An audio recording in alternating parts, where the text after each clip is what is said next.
Hello everyone, and welcome. My name is Scott Hinkle. I will be your instructor during the next 5 weeks here in the Humanities 115 course, Critical Thinking in Everyday Life.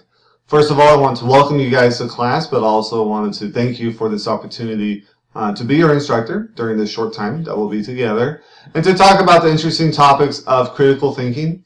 A lot of people feel and already come into this class with the impression that they are a good critical thinker.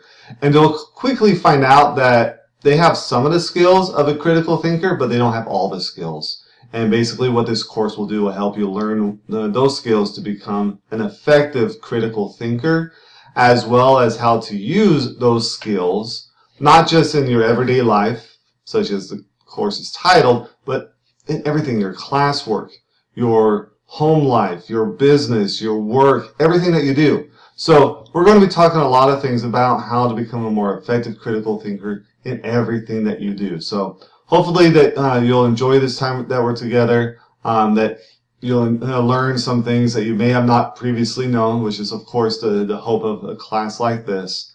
What this video is that I put together today is just a quick introduction about myself, so you get to know a little bit about me. But also I wanted to give you a few tips that I think will make your time here more successful as a student. So first of all, what I would like to do is to just introduce my family. This is a picture of my wife and I here. We have been married for 15 years now. We have 2 sons. Our oldest son is Andrew. He is now 9 years old and in the 4th grade.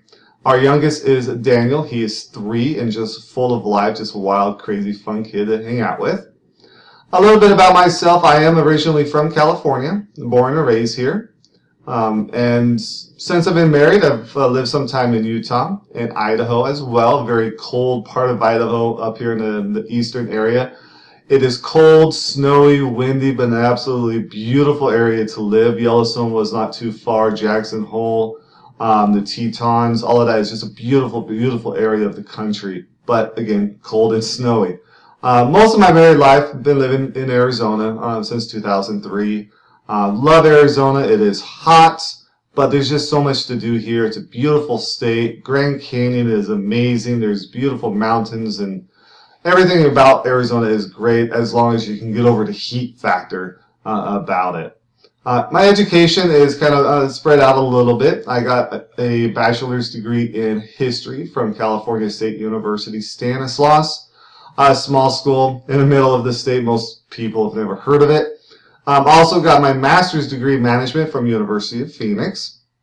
My work experience has mostly been with the University of Phoenix in higher education. Been working here off and on various positions since 2003. Have some work experience with Western Governors University. Also spent some time as a air traffic controller with the FAA. A lot of people ask, is that a hard job, stressful job? Yes and yes to both of those questions. But I learned a lot. I learned a lot about myself, about just life and how to manage the stresses. And there's so much that I learned from my experience there that was very valuable to me. I also have some teaching experience with BYU Idaho. But like I said, most of my work experience, most of my teaching experience is with the University of Phoenix. Like I said, I've been teaching here for about 7 years now, full-time for the last 2 years. And absolutely love teaching for the university and everything that I've learned from my experiences here. What I wanted to do now is talk about some helpful tips that hopefully will help you be a successful student in this class and in every class that you take. First of all, I wanted to talk about reading. It is important, it is critical that you take the time every week to read all the material.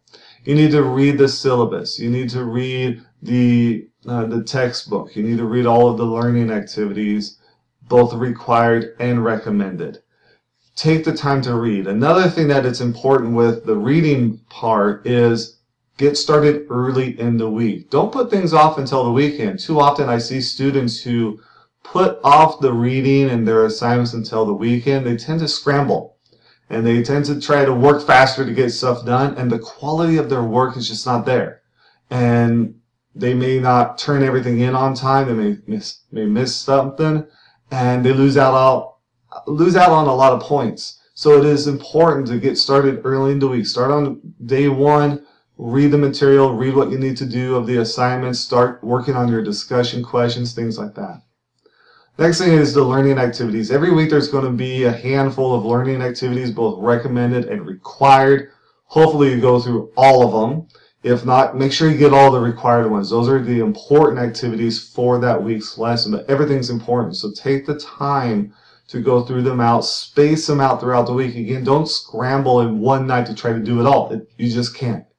Give yourself the time. You have 7 days in a week to do all that you have to do. The next thing is with the participation. Every class that you take here at the university, there is the participation requirement. It's the same for every class.